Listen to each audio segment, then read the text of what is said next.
Through the generous contribution of Dr. Lewis's family, we're very fortunate to be able to share with you these timeless recordings of Dr. M. W. Lewis, a self-realized American yogi. Dr. Lewis was Paramahansa Yogananda's first American disciple and dearest personal friend.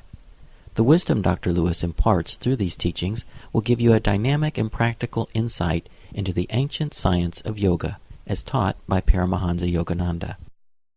This lecture's title is How to Pray Effectively and was delivered in San Diego, California on August 2nd, 1959. Subject this morning, how to pray effectively.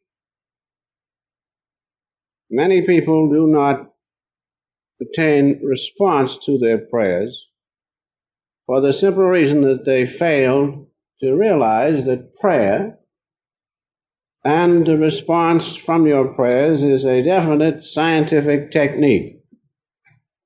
There are definite laws governing prayer, just like there are laws governing mathematics.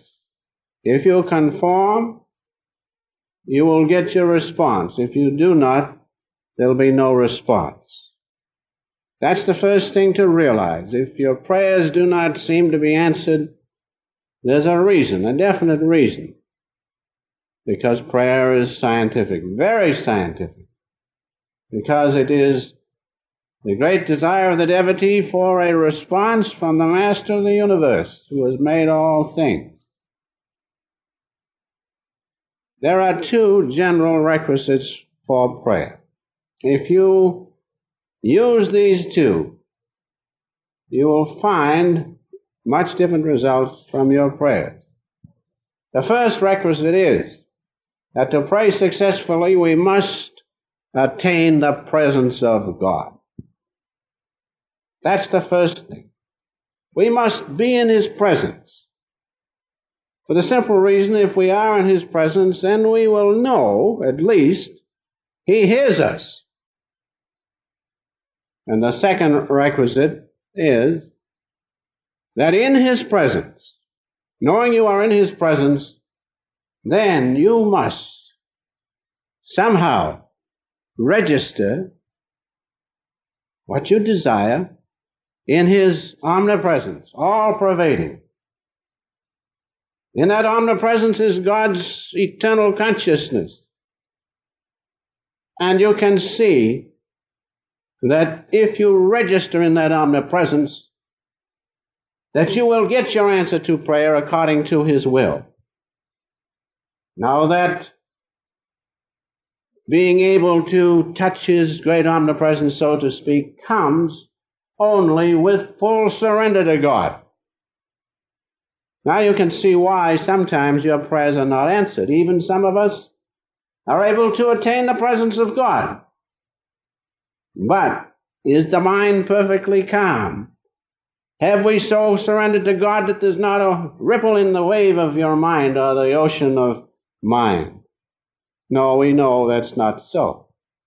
But there will come a time, if you persist, when you will fully surrender to God, then there will be nothing but the one presence of God's consciousness and your own.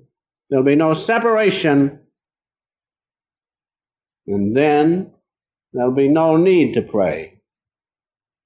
Because then you will have what your Father has, all things eternally present. So remember the two requisites. Let us keep this subject simple. First, attain the presence of God. And then, having His presence, be able to touch His great omnipresent love. And that comes by full surrender. Just those two things. Of course, it takes will to do it, as I said a few moments ago. Will is very necessary. But we can do it because in God's presence, and if we touch His omnipresence, His will, or rather our will, is His will. And we can pray successfully. Now first, as to attaining the presence of God.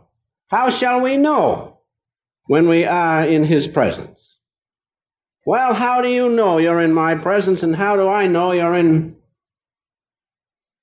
How do I know you're in my presence? How do you know you're in my presence? Well, you know what I mean. How do we know we're in each other's presence? It's so hard, you can't even think of the presence of God. So, there you have it. How do we know that? By simple things. I see you. Sometimes I hear you, as I just heard you giggling. And I also feel your presence as God's love in your heart. I know I'm in your presence and you know you're in mine. Now, the same thing applies to attaining the presence of God, except it is not done through the outward faculties of senses, mind, or intellect, of which I have just mentioned, and feeling. It is not done that way, but it is done through seeing, hearing, and feeling on the intuition of the soul, in the intuition of the soul's presence. That's the only difference, but the modus operandi is the same, exactly. Get into the presence of God, we have to see Him. Actually, we have to feel His love, and we have to hear His voice. As you hear my voice, you hear the voice of God. Now, when you can do those things, you're in God's presence. Understand that.